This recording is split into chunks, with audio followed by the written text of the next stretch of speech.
नमस्कार दोस्तों, हमारे चैनल के अंदर आपका स्वागत है। दोस्तों, आज के समय अगर व्यक्ति की सबसे बड़ी किसी प्रकार की ज़रूरत होती है तो व्यक्ति की धन सबसे बड़ी ज़रूरत होती है। बिना धन के व्यक्ति के पास न तो किसी प्रकार का कार्य रहता है और व्यक्ति सोचते रह जाता है कि आखिर उसके पास धन कहाँ चला गया। दोस्तों, और इस प्रकार से व्यक्ति बहुत ही तंगाली और कंगाली के अंदर जीता है और आप चाहते हैं कि आपके पास यह धन रूपी समस्या भूल कर भी नहीं बनी रहे। सोते समय उठते समय बस आपको धन के स्वप्न नहीं आने चाहिए, क्योंकि धन आपके जीवन के अंदर मजबूती से बना रहे। दोस्तों, यह सब कारक होता है गुरु ग्रह हमारी कुंडली के अंदर अगर मजबूत नहीं होता है तो हमें इस प्रकार की गतिविधियां या इस प्रकार का संघर्ष करना पड़ता है कि धन हमारे पास आता तो है लेकिन कई गुना रूप से वापस चला जाता है। जब गुरु ग्रह हमारी नीच स्थिति के अंदर होता है तो हमें उसका प्रभाव देखने को नहीं मिलता है और देखते ही देखते हमारे जीवन के अंदर से धन रूपी हमेशा कंगाली बनी रहती है और आर्थिक कंगाली का हमें सामना करना पड़ता है। लेकिन दोस्तों, ज्योतिष शास्त्र की माने तो हमारे जीवन के अंदर कुछ ऐसे उपाय और ऐसी चीज़ें होती है, अगर आप इन चीज़ों को अपना लेते हैं तो दोस्तों आप उसके बाद नहीं कहेंगे कि आपके जीवन के अंदर धन रूपी समस्या आई है। तो दोस्तों, सबसे पहले तो कमेंट के अंदर आपको जय महालक्ष्मी लिखना है और वीडियो को लाइक करते हुए हमारे चैनल को सब्सक्राइब करके घंटी को जरूर दबाएं ताकि ऐसी जानकारी आपको मिलती रहे। दोस्तों, एक सबसे पहले तो छोटी सी गलती, कई लोग क्या करते हैं, पैसे को अपने पास रखते हैं लेकिन उन्हें पैसों की वह कद्र नहीं करते, अर्थात कि पैसे अपने पर्स के अंदर ऐसे ही ठूस कर रख देते हैं या पर्स के अंदर अनावश्यक कचरा या अनावश्यक रसीदें आदि रख देते हैं और पैसों को हमेशा गंदे हाथ से छूते ही रहते हैं, जिसकी वजह से उन पैसों का उन्हें लाभ प्राप्त नहीं होता। क्योंकि दोस्तों, जिन पैसों को कमाने के लिए आप इतनी ज़्यादा मेहनत करते हैं, जिन पैसों को कमाने के लिए आप दिन रात एक कर देते हैं, अगर आप उन पैसों की कद्र नहीं करते तो माता लक्ष्मी फिर कैसे आपके पास निवास करेगी, वह भूल कर भी आपके पास निवास नहीं करते हैं।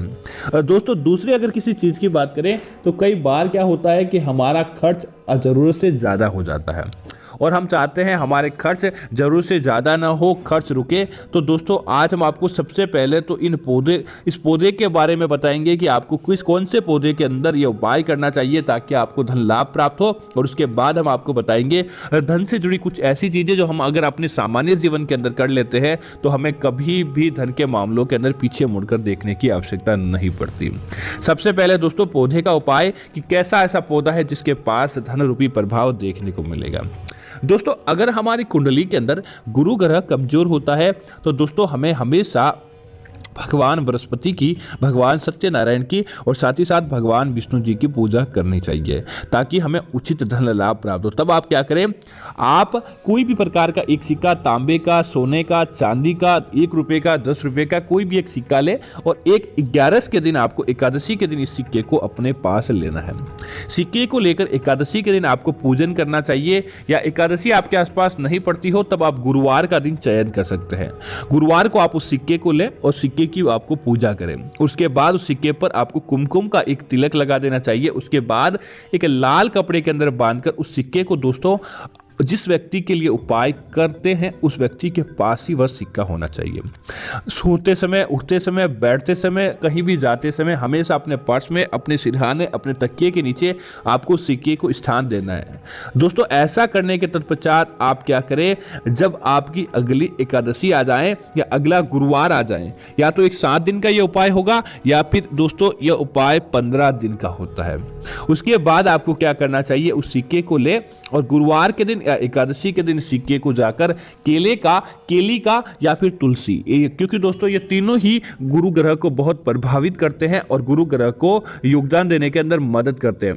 तब आप क्या करें, हल्दी की एक चुटकी ले और उस गमले के अंदर थोड़ा सा गड्ढा आपको खोदना चाहिए, तुलसी का हो चाहे केली का हो या केले का, उसके अंदर गड्ढा खोदे, हल्दी के साथ इस सिक्के को वहां पर आपको दबाकर चुपचाप दबे पांव अपने घर की तरफ आपको लौटकर आ जाना चाहिए। आपको वापस न तो किसी व्यक्ति से जिक्र करनी चाहिए और न ही किसी से आपको बोलना चाहिए, बस आपको इस सिक्के को वहां पर एक एकादशी तक आपको दबाकर आ जाना चाहिए। पीछे मुड़कर भी आपको देखना नहीं है, लेकिन जब भी आप सिक्के से दबाएं तब आप वृक्षराज केले या तुलसी से प्रार्थना करें आपके अच्छे दिन के लिए, आपके जीवन के अंदर बरकत लाने के लिए, आपके जीवन के अंदर धन रूपी योगदान लाने के लिए आपको प्रार्थना करनी चाहिए। और यह प्रार्थना करने के बाद आपको बस उस पेड़ के नीचे उस गमले के अंदर उस सिक्के को दबाकर आ जाना चाहिए। जब अगली एकादशी आती है, क्योंकि दोस्तों सिक्के के अंदर इस प्रकार की ऊर्जाएं आ जाती है जो आपके अच्छे को बुरे को प्रभावित करती है। आपके जीवन के अंदर धन रूपी विशेष तौर से सिक्के को कार्य के अंदर लाया जाता है। आपके जीवन के अंदर धन कब आएगा, किस कारण से आपके जीवन के अंदर धन नहीं ठहरता है, या क्या कारण होने की वजह से आपके जीवन के अंदर धन रूपी आगमन नहीं हो रहा है, तो ये सारी चीजें अपने आप ही आपके जीवन के अंदर देखने को मिल जाती है। उसके बाद अगली एकादशी या गुरुवार के दिन जब एक सप्ताह या 15 दिन पूरे हो जाते हैं, तब आपको इस सिक्के को निकालकर किसी गरीब व्यक्ति को दान दे देना चाहिए। दोस्तों आप देखेंगे कि देखते ही देखते आपके जीवन के अंदर वह धन रूपी समस्याएं समाप्त हो जाती है, आपका कर्ज अपने आप ही चला जाता है और आपके जीवन के अंदर हर सुख अपने आप ही प्राप्त होने लगता है।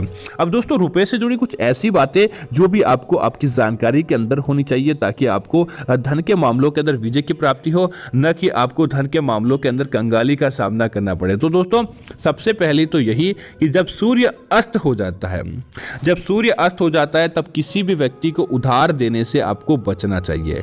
अगर आप सूर्य अस्त होने के बाद किसी व्यक्ति को उधार देते हैं या आप भी स्वयं उधार लेने जाते हैं, तो दोस्तों वह कर्ज नहीं जी का जंजाल बन जाता है।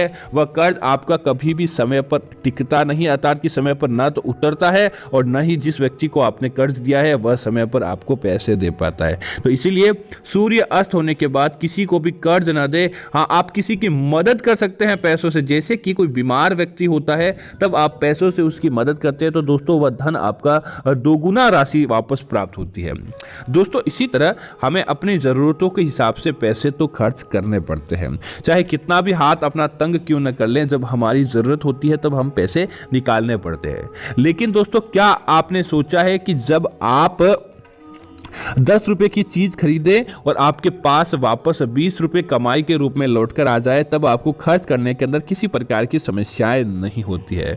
इसीलिए जब भी आप कोई चीज खरीदे या किसी प्रकार की कोई चीज किसी को देने वाले होते हैं, तब आपको क्या करना चाहिए, अपने मन ही मन आपको एक मंत्र बोलकर उस चीज के पैसे आपको अपने सीधे हाथ से, अर्थात कि जिस हाथ से आप खाना खाते हैं राइट हैंड साइड से आपको पैसे देने चाहिए। और पैसे देते समय आपको मन ही मन ओम लक्ष्मी माम मम कार्य पूर्ति कुरुम स्वाहा, ओम लक्ष्मी माम मम कार्य पूर्ति कुरुम स्वाहा, इस मंत्र को आपको दोस्तों जाप करना है। दोस्तों वो आपका कार्य तो बनता ही बनता है, वापस लक्ष्मी आपके घर के अंदर दोगुनी रूप से लौटकर आपके घर आती है। अर्थात कि इसके बाद आपको खर्च करने की आवश्यकता नहीं रहती, क्योंकि खर्च का दोगुना आपके जीवन के अंदर वापस लौट कर आ जाता है। तो फिर आपको किस प्रकार की चिंता करने की आवश्यकता रहती है। दोस्तों कई लोगों को यह समस्याएं होती है कि वह अपने दैनिक जीवन को चलाने के लिए मेहनत करते हैं और पैसे कमाते हैं, उसके बाद भी पैसे कम पड़ जाते हैं, तो व्यक्ति उस मामलों के अंदर व्यक्ति को कर्ज लेना पड़ता है। लेकिन उसके बाद समस्या यह आती है कि कर्ज भी उतर नहीं पाता, कमाई भी उनके पास नहीं रहती, व्यक्ति का कर्ज जी का जंजाल बन जाता है और व्यक्ति सोचता है कि वह कर्ज आखिर कैसे उतारे। तो दोस्तों जब भी आप किसी नई कमाई के अंदर पैसा डालें या नई कमाई के अंदर आप हाथ डाले या फिर किसी को भी कर्ज के पैसे देने वाले हो या लेने वाले हो, तो आपको ओम श्रीम श्रीय नमः, ओम श्रीम श्रीय नमः इस मंत्र को आपको बोलकर आपको कर्ज के पैसे किसी को देने चाहिए या फिर कर्ज से पैसे किसी को लेने चाहिए। दोस्तों आप देखेंगे कि अगर आपने यह मंत्र बोलकर किसी के पैसे दिए हैं या किसी से पैसे लिए हैं, तो दोस्तों वह आपका कर्ज तुरंत प्रभाव से उतर जाता है। और इस मंत्र का यह फायदा आपके जीवन के अंदर देखने को मिलेगा कि कंगाली आपको छू तक नहीं पाएगी।